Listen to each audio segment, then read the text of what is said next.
Today is the day that I start my trip to Alaska. My next travel nursing assignment, Anchorage, Alaska.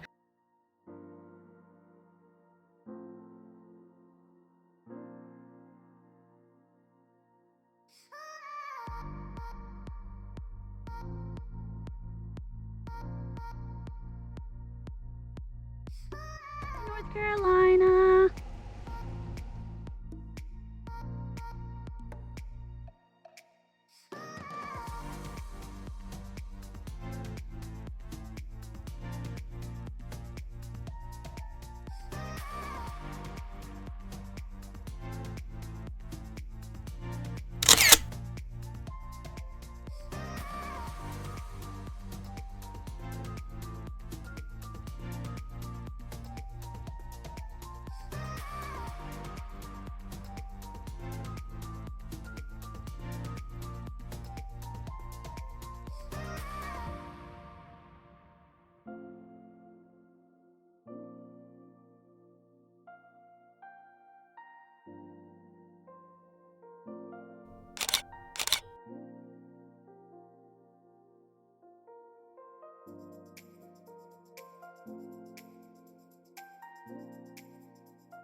Well, I made it to Canada. I had to wait in my car for about an hour, hour and a half before the guy told me I had to go in and talk to immigration.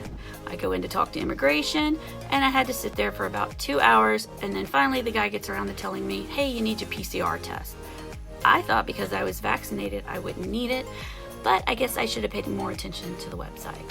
So I had to drive 30 minutes all the way back to Shelby, Montana, and get my PCR test. And I decided to stay at a hotel. So tomorrow I'm going to try to go through and make it into Canada this time. Made it back into Canada.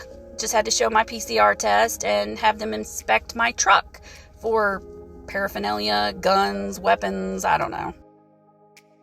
Canada's really weird about guns. I mean, they must be seriously anti-gun because they drilled me for information at the border if I had any guns, magazines, a butterfly knife, or she meant a switchblade. But they definitely did not want any of that coming into the country. I went through Dawson's Creek, but I don't think it was from that show Dawson's Creek because it was kind of ugly. There wasn't much there, except for it was the start to the Alaska Highway. I went down the old Alaska Highway to look at the covered bridge, but it wasn't a covered bridge. It looked like something from a Clint Eastwood movie that him and that girl blew up. 2 mules for Sister Sarah. Anyway, it was kind of scary because I was like, oh, I hope I don't get stuck, but my 4x4 worked great.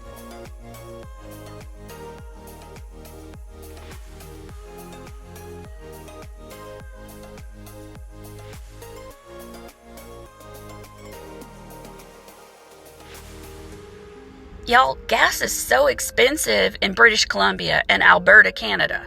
Holy crap, it's like $1.43 per liter, which is over $5 a gallon. To fill my truck up, it's $75 to $100 or more. I about had a heart attack. So they have really weird rest stops here. They're not like the ones back home where you have lights and it's safe and cameras everywhere. These places, you just kind of pull up and go to sleep, and it's mostly just truckers, and you might find a toilet if you're lucky. So they need to invest. It kind of reminds me of something from the 80s America version of a rest stop. So my truck hit black ice, and I slipped all over the road at least 3 times. Whoosh, whoosh, whoosh, right towards the semi. Go me. Hey, y'all. Today I went from Fort Nelson, British Columbia to Watson Lake in the Yukon, and it was a long trip. First of all, I had no internet and I couldn't make phone calls, so I guess my mom thought I died on the road, lost my phone, or God knows what. Anyway, she was threatening to call the Canadian Mounties. She called them police, but it's really the Mounties. Hopefully they would have been hot.